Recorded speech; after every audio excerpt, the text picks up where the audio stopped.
नमस्कार, मी वैष्णवी हसारे, आवाज जनतेचा या न्यूज चॅनल मध्ये आपले स्वागत। श्रीरामपूर शहर बिहार होते का? अगदी बरोबर ऐकले आहे तुम्ही। दिवसाढवळ्या घरफोडी, दिवसाढवळ्या दरोडे, लोकांना लुटणे, शहरात महिला असुरक्षित असणे, दिवसाढवळ्या लोकांच्या प्रॉपर्टीवर आपला ताबा मिळवणे, लोकांवर चाकूने कोयत्याने वार करणे, भर दिवसा फिल्मी स्टाईल मध्ये खून करणे, हातामध्ये कट्टा, तलवार, दांडे यांसारख्या गोष्टीमुळे दहशत पसरवण्याचे काम श्रीरामपूर मध्ये चालू आहे। अशा गुन्ह्यांमध्ये जास्तीत जास्त तरुण पिढीचा समावेश आहे। अल्पवयीन मुले गुन्हेगार क्षेत्रात स्वतःला स्वाधीन करत आहेत। श्रीरामपूर प्रशासन नेमके करतंय तरी काय? श्रीरामपूर शहरामध्ये धुळे पॅटर्न करण्याची गरज आहे। श्रीरामपूर नागरिकांमध्ये कुजबूज सुरू आहे। खरंच श्रीरामपूर बिहार होईल का की गुन्हेगारांवर आळा बसेल? श्रीरामपूर शहरांमध्ये खमक्या पोलिसांची गरज असल्याची भावना श्रीरामपूरकरांमध्ये सुरू आहे। अशा प्रकरणांमुळे शहरामध्ये भीतीचे वातावरण पसरले आहे। हे सर्व सांगण्याचे नेमके तात्पर्य पाहूया। श्रीरामपूर शहरात काल भर दुपारी एका तरुणाला बोलावून नेऊन त्याच्यावर धारदार हत्याराने वार करत त्याला गोळी घालून जीवे ठार मारण्याचा थरार प्रकार घडला। सदर जखमी शाहरुख पठाण नावाचा तरुण हा गंभीर जखमी असून त्याच्यावर प्रवरा हॉस्पिटल येथे उपचार सुरू आहेत। दरम्यान या प्रकरणी 4 अनोळखी तरुणांवर गुन्हा दाखल करण्यात आला आहे। याबाबत श्रीरामपूर शहर पोलिसात आयुब इनाम पठाण यांनी फिर्यादी दिली आहे।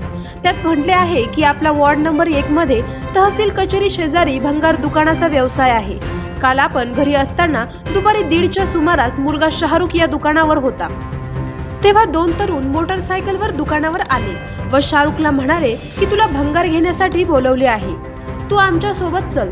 तेव्हा शाहरुख हा त्यांच्या सोबत मोटरसायकलवर बसून गेला। थोड्या वेळाने आमच्या ओळखीची अंजली खरात हिचा फोन आला व तिने सांगितले की कृष्णविहार प्लॉटिंग येथे रोडवर कुणीतरी शाहरुखला धारदार हत्याराने मारले असून तो गंभीर जखमी आहे।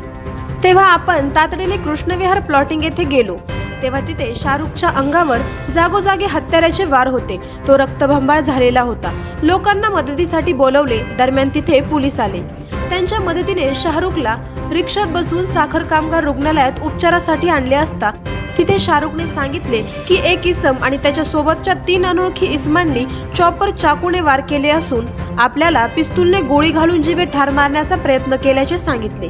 त्यानंतर डॉक्टरांच्या प्राथमिक उपचारानंतर पुढील उपचारासाठी प्रवरा हॉस्पिटल येथे दाखल करण्यात आल्याचे पोलिसात म्हटले आहे। या प्रकरणी 4 इसमांविरुद्ध श्रीरामपूर शहर पोलिसात गुन्हा दाखल करण्यात आला आहे।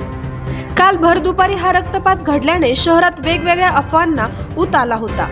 दिवसाढवळ्या घरफोडी, दिवसाढवळ्या दरोडे, लोकांना लुटणे, शहरात महिला असुरक्षित असणे, दिवसाढवळ्या लोकांच्या प्रॉपर्टीवर आपला ताबा मिळवणे, अल्पवयीन मुले गुन्हेगार क्षेत्रात स्वतःला स्वाधीन करत आहेत। श्रीरामपूरमध्ये उपविभागीय पोलीस अधिकारी ऑफिस आणि अपर पोलीस अधीक्षक कार्यालय श्रीरामपूर हे दोन्ही कार्यालय असताना देखील श्रीरामपूरमध्ये गुन्हेगारी वाढत चालली।